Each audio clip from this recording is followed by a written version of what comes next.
The hall smelled of iron and damp stone, a reminder that peace had never been anything more than a contract written in blood. Elenya, barely 12 years old, stood at the center of it all, her small frame swallowed by the heavy velvet gown stitched hastily for this occasion. Her father, the aging King of Lauren, had signed away her childhood with a stroke of a quill. To secure a truce with the greater empire across the mountains, he had promised them his daughter. She had been raised among orchard fields and moss-covered towers, where the laughter of her ladies-in-waiting had still echoed faintly against ruined battlements. But now, as she walked barefoot across the cold stone to meet envoys of her future husband, that laughter felt like the memory of another life. The men who waited were not kind. Their faces were etched with scars of endless wars, their voices like blades dragged over granite. They looked at her not as a girl but as a pawn, a weight of flesh and blood to be carted away as soon as the ink dried. One of them, Lord Veinar, bent down, his hand gripping her chin with a soldier's cruelty. "She is small," he sneered in their tongue, "but she will grow. If not, she can still serve." The hall erupted in muted laughter, her father silent, his eyes cast downward. That night, Elenya overheard what children were never meant to hear. Behind the draped curtains, her father spoke with her mother, their voices sharp with despair. "They will break her," her mother whispered, clutching her rosary. "She was born for this," her father replied, though his voice quivered. "Better one child suffers than all our people perish." For the first time, Elenya understood. Her body was not her own. It was a treaty, a dowry, a battlefield where men would fight wars without swords. The journey to her new kingdom took weeks. Soldiers rode in formation, their armor glinting red in the dawn. Elenya sat within a carriage, the window covered with iron lattice so she could not escape nor truly see the world outside. At night she dreamed of chains rattling in the dark, though none yet bound her wrists. She woke with her nails dug into her palms until blood welled up, the silent cry of a child forced into the role of prisoner before she even wore a crown. Her arrival was no celebration. The empire's capital loomed like a beast carved from black stone, its towers sharp as spears against the sky. Bells tolled, not for her, but to mark her as property claimed. She was paraded through the streets on horseback, the crowd silent, their eyes judging, measuring. Children her age pointed and whispered. Grown men muttered prayers or curses. Inside the fortress palace, her education began. Each dawn, she was stripped of her old garments and forced into foreign silks, garments heavy with embroidery that scratched her skin raw. She was forbidden to speak her native tongue, each mistake punished by hours kneeling on stone floors, hands clasped in mock prayer until her knees bled. The worst was the silence. She was not allowed to write to her mother. Her words were censored, her letters burned. Guards shadowed her even to the gardens. When she cried, she was told tears were weakness, and weakness was treason. Elenya was 12 years old, and already her spirit was being broken, one ritual of humiliation at a time. At night, she heard whispers of worse things to come, of her wedding to a man twice her age, of bridal chambers and the consummation of treaties in bed rather than on parchment. She bit her nails until they bled, pulled strands of her hair until bald patches appeared at her temples. But beneath her terror, a seed of something darker stirred. Rage. Quiet, coiled rage.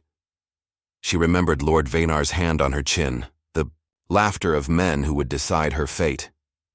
And she swore in silence that the day would come when they would choke on their laughter. Yet for now, she was only a child in a gilded cage, learning the language of her captors, enduring the weight of their chains, and the chains were only beginning to tighten. The bells tolled at dusk, iron throats echoing across the fortress city. Elenya, now 13, was dressed in white silk that clung uncomfortably to her thin body. The gown was embroidered with golden threads that shimmered in the torchlight, yet for her, it felt more like a shroud than a bridal dress. The wedding procession was a theater of cruelty disguised as tradition. The great hall glittered with tapestries and silver chalices, yet the eyes of the court were sharp, dissecting her like vultures circling carrion.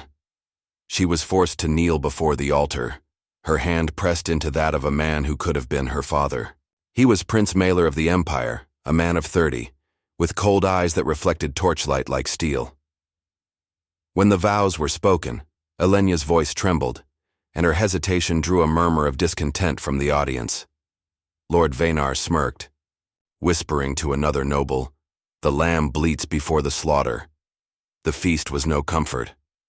Course after course of meat was paraded before her, but she could not swallow. Instead, she listened to the drunken laughter, toasts raised not to her future, but to the Empire's triumph. Her name was never spoken, only the girl or the offering. When the torches dimmed and the hall emptied, she was led trembling into the bridal chamber. The chamber was vast, its walls painted with hunting scenes where hounds tore deer apart. The bed was a monstrous thing, carved with lions' heads, draped in crimson sheets. Maelor dismissed the servants and shut the door with a heavy thud. Elenya stood frozen, her breath shallow. She knew what was expected. She knew what it meant, to seal a marriage in this world of men. Maelor approached, unbuckling his sword belt, his eyes never leaving her face. "You are small," he said, echoing Lord Vanar's words from months ago. "But you will learn." When she did not move, his hand struck her across the cheek. The sound cracked through the chamber like a whip. She stumbled, catching herself on the bedpost, her lip bleeding. He forced her onto the bed, his hands rough, his breath stinking of wine. She cried out once, then bit her tongue until blood filled her mouth. If she screamed, the guards would not come. No one would come. By morning, she lay curled in the blood-stained sheets, her eyes staring at the ceiling. Beams. She felt hollow, as though her soul had slipped from her body and hovered above, watching with cold detachment. But humiliation was not yet complete. According to tradition, the stained sheets were paraded before the court the following day, a grotesque display of proof that the girl had fulfilled her duty. Servants carried them through the hall as nobles clapped and laughed, toasting the consummation of conquest.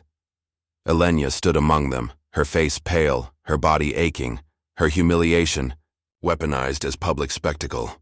Lord Vanar caught her gaze across the hall. He lifted his goblet in mocking salute, his smile slow and cruel. She looked away, her nails digging into her palms until they broke skin. From that day onward, her chamber became another kind of prison. She was rarely allowed out except for meals and ceremonies. Guards lingered at her door at all hours. Every night Maelor came to her. Every night she endured, her mind escaping to distant orchards of her childhood while her body remained shackled beneath him.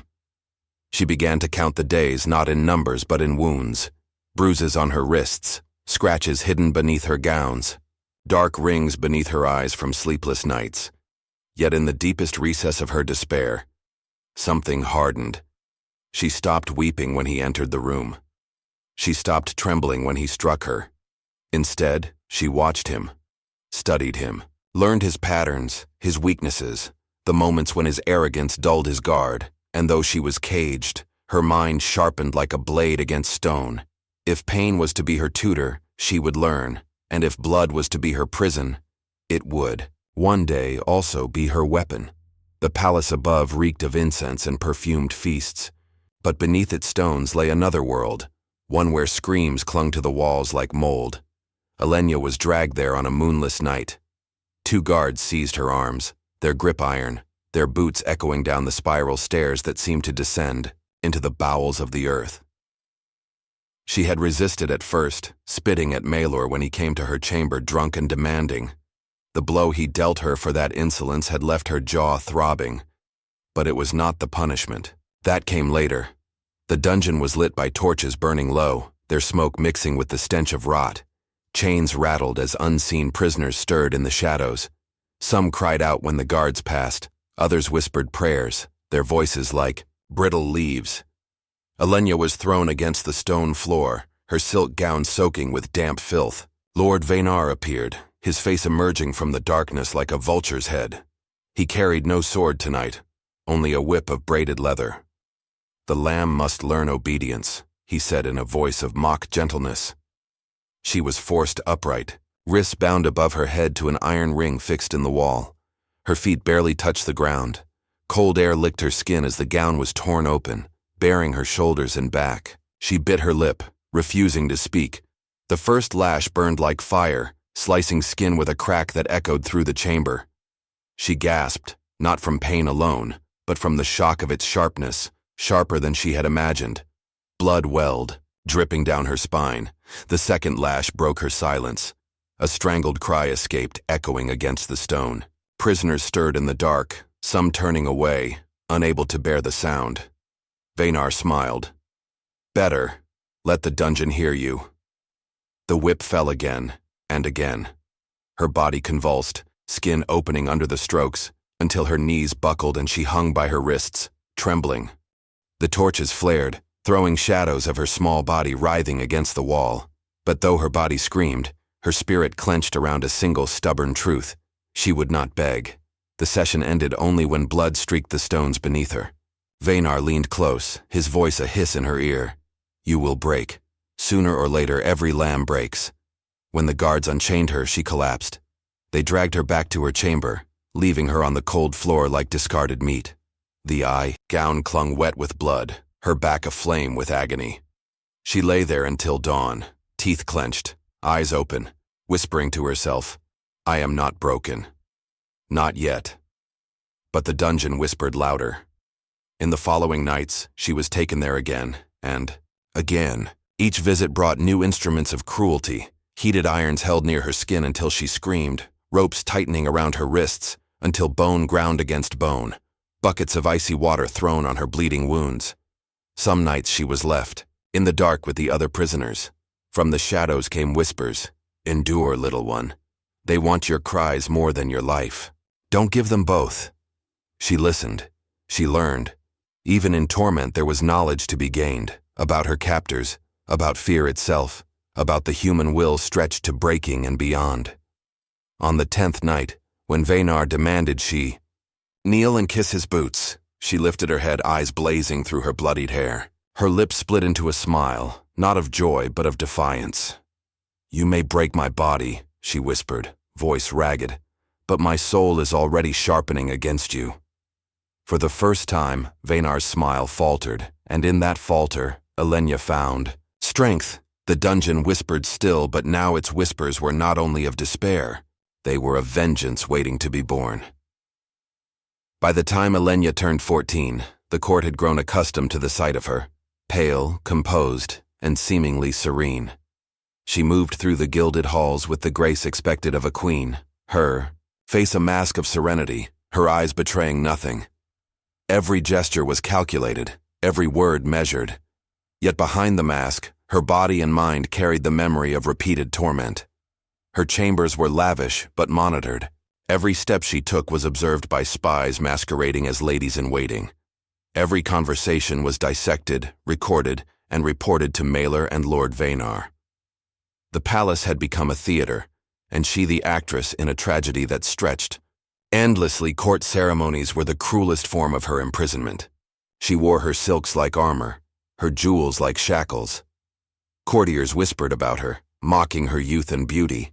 They praised her posture and elegance, while secretly plotting how to break her further. Her public role was to entertain, to charm, to be seen, but never to act. Behind the scenes, the punishments continued. Each night she was dragged to the dungeons for what the guards called lessons in obedience. New implements of torture appeared, weighted chains that stretched her limbs, needles that pierced her skin, and the Iron Maiden, its cruel design meant to instill terror before even touching her. Elenya endured, counting the hours in her mind, mapping the instruments of pain as one would study an enemy on the battlefield. The isolation gnawed at her. While she sat at banquets or received foreign dignitaries, her thoughts were elsewhere, listening to the echo of chains, feeling the phantom pain from previous nights, imagining the screams of other prisoners swallowed by stone walls.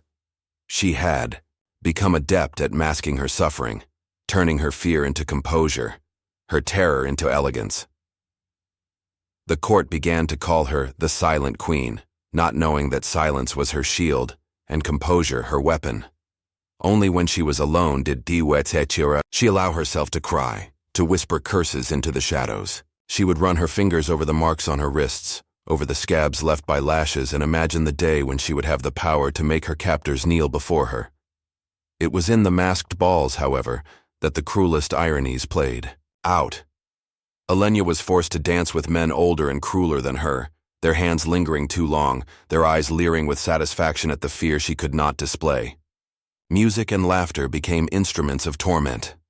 The court thrived on the performance of her endurance, celebrating the continuation of their power over a child who had been molded into their perfect victim. Meanwhile, Mailer's public behavior grew even more capricious. He would command her presence for hours, demanding attention, and then dismiss her with a cruel jest. Once, during a grand feast, he had forced her to hand over her personal jewelry, gifts from foreign dignitaries, in front of the entire court. Laughter erupted and Elenya's cheeks burned, not from shame alone, but from the humiliation of powerlessness. Yet even amidst the cruelty, her mind continued to sharpen. She studied the courtiers, noting alliances and rivalries, understanding the subtle hierarchies and the influence of fear. The court's obsession with appearances became her advantage. Where others relied on brute force, she relied on observation. She began to weave invisible threads, subtle manipulations that would one day allow her to influence events without exposing herself. The most dangerous aspect of her life, however, was Mailer's unpredictable cruelty. Some nights he would leave, her in her chamber. Other nights he would descend unexpectedly, bringing new forms of punishment. Each act, each humiliation, was calculated to erode her spirit, yet it only made her resolve harder. Pain became a teacher, and suffering a guide.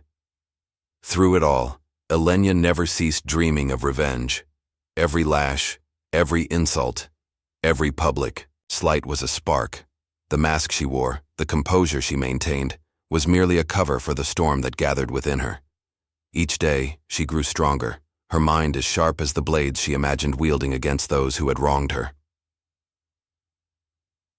By the time she turned 15, the Silent Queen had become more than a survivor. She had become a strategist. The court saw only the mask, the elegant posture, the pale smile. Behind it, a mind was at work, planning, calculating, waiting. Every cruelty suffered was now currency, every humiliation a tool. Elenya's story was no longer one of innocence, lost. It was the genesis of a force that would one day reshape the palace, the court, and the fate of her enemies. But for now, she danced, smiled, and whispered to herself in the dark, plotting her day of reckoning with patience and precision. By the age of 15, Elenya had mastered the art of concealment. Her torment had taught her patience, her forced public composure had honed observation, and her solitude had sharpened resolve. But she knew that survival alone would never grant her freedom or vengeance. She needed allies, unexpected, secret, dangerous allies. The first whispers came from the margins of the court, rumors of discontent among nobles who had long resented Mailer's favoritism and cruelty. One by one she assessed them. Who might bend to persuasion, who might risk loyalty, and who would crumble under fear. It was in the shadowed corners of the garden, under the guise of moonlight, that she first met Sir Kaldor, an exiled knight with a grudge against Mailer. He was rough, scarred from battles, but he understood chains of command and the subtleties of palace intrigue. Elenya, 15, small and frail yet with eyes bright and calculating, listened to his counsel. She offered knowledge of court rituals, of schedules, of the weaknesses of guards and informants. He offered martial skill and strategic insight. Their alliance was silent, built on mutual necessity. At night in the dungeon's shadowed hallways, she relayed her observations while he trained her in the arts of stealth and awareness. She learned to move quietly, to notice patterns, to anticipate danger. The whip and chains of the dungeon were no longer just instruments of pain. They became teachers, training her to endure, to adapt, and to strike with precision. The court continued its theater above. Elenya maintained her mask of serenity, attending balls, ceremonies, and feasts, all the while plotting beneath the polished veneer. Every smirk, every whisper, every underhanded glance was logged in her mind, each a piece of the puzzle she would one day assemble. Even Mailer began to notice changes. She was no longer the trembling, silent girl he had tormented. Her eyes met his with calm defiance now, subtle but unmistakable. Yet he could not act against her publicly. The court would question any overt punishment when she remained outwardly composed. The secret alliance grew in strength. Servants who had witnessed injustices or shared grudges were discreetly brought into her confidence. Each new ally became a thread in a web designed to entangle the tyrant and his accomplices. By the end of her 15th year, Elenya's influence, though hidden, was already spreading. But the dangers were constant. Informants, the ever-present fear of exposure, and Mailer's unpredictable wrath meant that every move had to be calculated with precision. She could not afford mistakes. Every whisper in the shadows was a potential betrayal. Every glance from a courtier could reveal suspicion. Yet within the darkness of her confinement, Elenya began to feel a quiet power. Pain had honed her body, fear had sharpened her mind, and isolation had forged her spirit. She was no longer merely surviving. She was preparing to strike back, to reclaim what had been stolen, to transform herself from a victim into a force that no tyrant could ignore. At 16, Elenya was no longer the timid girl who had been forced into a gilded cage. She had become a shadow in the palace, moving unseen, speaking softly, and striking with precision. The court still saw only the silent queen, composed and pale, but beneath that mask was a storm of fury and cunning. The night had been chosen carefully. Moonless, windless, and silent, the corridors of the palace seemed to hold their breath as Elenya and her allies advanced. Ser Kaldor led a small band of loyalists, each trained in both stealth and the cruel justice that had been denied them by Mailer and his loyalists. The air was thick with anticipation, scented faintly with torches and candle wax, shadows stretching unnaturally along the stone walls. Their first target was the torture chamber itself, the room that had caused Elenya endless pain and humiliation. She moved with intimate knowledge, tracing every scar and mark from her past punishments. The instruments were still there, the Iron Maiden, the chains, the weighted devices that had stretched her body and crushed her spirit. This night, however, they would witness the same terror they had inflicted. The guards posted outside were dispatched silently, shadows swallowed by shadows. Elenya's presence inspired fear, not because of her size, she was still small and thin, but because of the precision and coldness of her calculated movements. She entered the torture chamber first, her small frame cloaked in black, eyes burning with fury. One by one, her enemies were brought in, bound and made to feel the weight of instruments they had once wielded with cruelty. Mailer's favorite torturer, a man who had delighted in Elenya's screams, was first. Chains suspended him in the air, pulling limbs to impossible angles. The Iron Maiden stood open behind him, a silent promise of pain. Elenya approached, her small hand resting on the hilt of a ceremonial dagger. The man's eyes widened as he recognized the girl he had once mocked. He had underestimated her transformation. The punishments were brutal, yet precise, designed not only to inflict pain, but to awaken understanding of justice denied. Screams echoed through stone corridors, a grim symphony of the night. Outside the torture chamber, allies maintained surveillance, ensuring no escape or intervention. The palace itself seemed to recoil in silence, bearing witness to the reversal of power. Elenya moved from one chamber to another, ensuring each individual complicit in her torment experienced both fear and humiliation. The echo of chains, the cold gleam of iron, and the shadowed corridors became instruments of poetic justice. Her small figure darted like a specter among larger, more powerful men, delivering punishment with an efficiency born of years of study and pain. By the time the first hints of dawn appeared, the silent queen had become a phantom of vengeance. Courtiers and guards whispered rumors of shadows moving through the night, of instruments used on those who had once wielded them. Elenya had not only executed her plan with precision, but had also ensured that fear now belonged to those who had previously delighted in it. The aftermath was both terrifying and liberating. The court could no longer see her as merely a passive victim. Whispers of rebellion and vengeance spread like wildfire, forcing Mailer into a defensive stance. The balance of fear had shifted, and for the first time, the palace recognized that the girl they had tormented was now the architect of justice and retribution. Elenya retreated to her chambers, small hands trembling not from fear, but from adrenaline. Her body bore the marks of her previous suffering, but her spirit soared. At 16, she had turned trauma into strategy, fear into power, and silence into a weapon. The silent queen was gone. In her place stood Elenya, the harbinger of retribution. Datu. Palace had been quiet for only a few days following the night of retribution.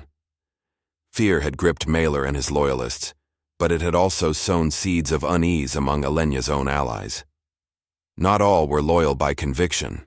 Some were loyal by fear, and fear could turn to betrayal when opportunity arose. Elenya, now 16, moved cautiously.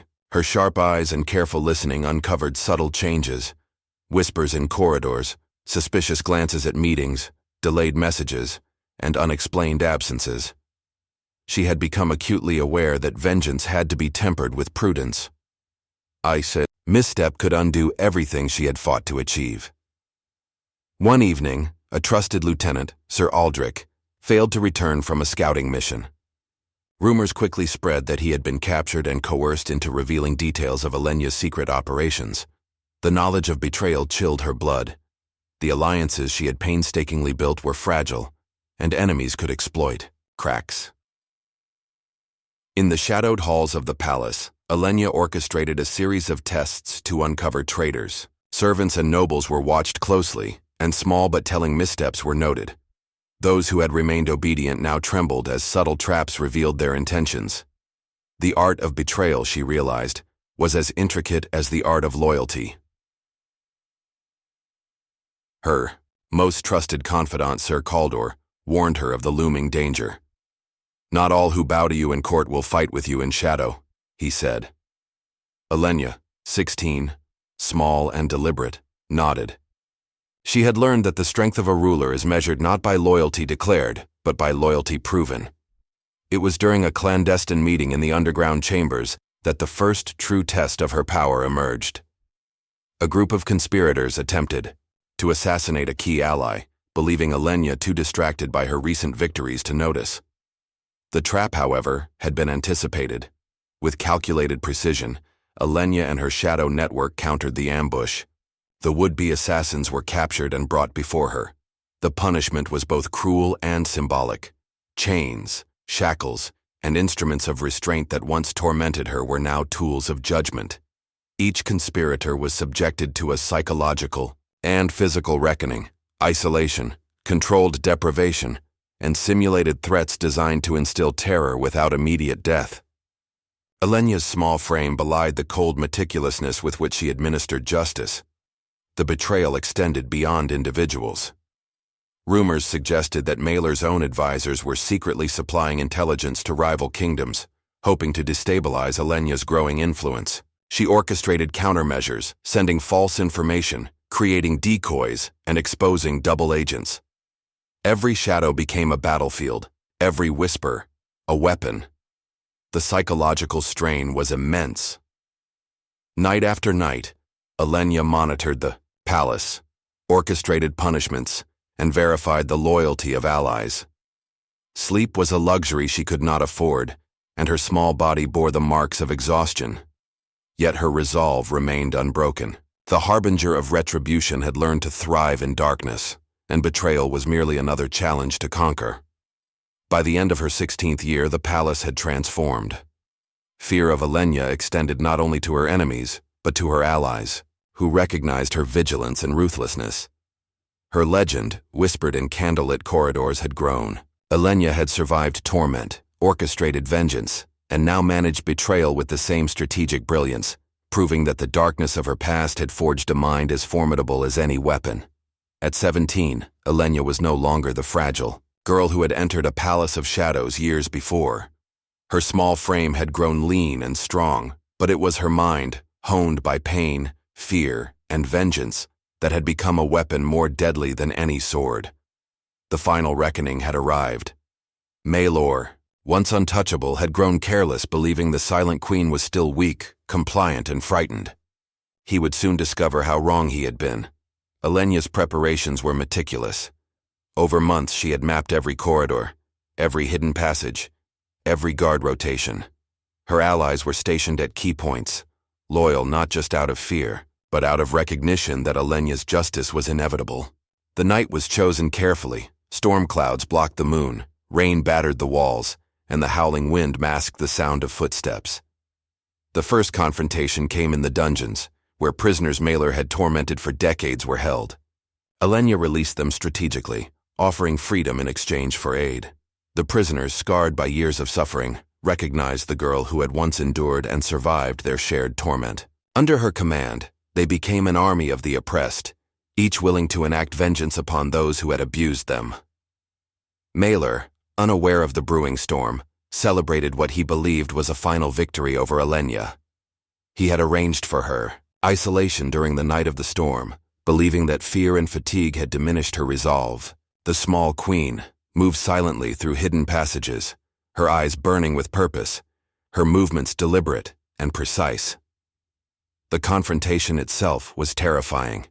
Mailer, confident in his strength, was met not by a single adversary, but by a wave of the wronged, guided by Elenya's strategic mind.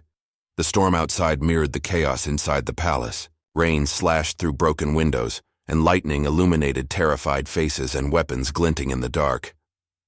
Elenya's cruelty was calculated, designed to teach as well as punish. She confronted Mailer in the main hall, small, yet commanding, her presence amplified by the chaos surrounding him. Chains and restraints, instruments of torment that had once been her own prison, now surrounded Mailer. Each movement, each flash of lightning, revealed the horror he had once imposed on others. The psychological impact was as important as the physical. Elenya spoke softly, recounting the suffering he had inflicted, each word a reminder of his own cruelty. The guards he had trusted now turned against him, their allegiance shifted by fear and respect for the Silent Queen's unyielding resolve. Mailer realized too late that power without wisdom was fragile. Betrayal had been incubating in plain sight, and vengeance was its offspring. Physical confrontation followed. Mailer was bound and subjected to the same devices he had once wielded. The Iron Maiden, racks and shackles all played their part, each inflicting pain designed to mirror the torment he had inflicted on Elenya and others. The storm outside raged on, the thunder echoing like the cries of the wronged. The final moments were deliberate and symbolic. Elenya ensured that justice was visible, theatrical, and unambiguous. Mailer's terror was complete. The architect of her suffering faced the same horrors he had imposed on others. The power dynamics that had once rendered her powerless were inverted completely. By dawn, the palace was hers. The survivors of the oppressed emerged, cautiously acknowledging their new queen. Elenya, 17, small but unyielding, had transformed, from a victim of cruelty into a master of vengeance. The Silent Queen was no more. In her place stood a ruler forged by trauma, strategy, and relentless determination. Elenya did not celebrate. She walked through the halls, observing the aftermath, reflecting on the cost of power and vengeance. The storm had passed, leaving destruction, fear, and awe in its wake. She had avenged herself, liberated the oppressed, and asserted dominance over those who had once seemed invincible. Her legend would endure, a testament to the resilience of the human spirit and the price of survival in a world ruled by cruelty.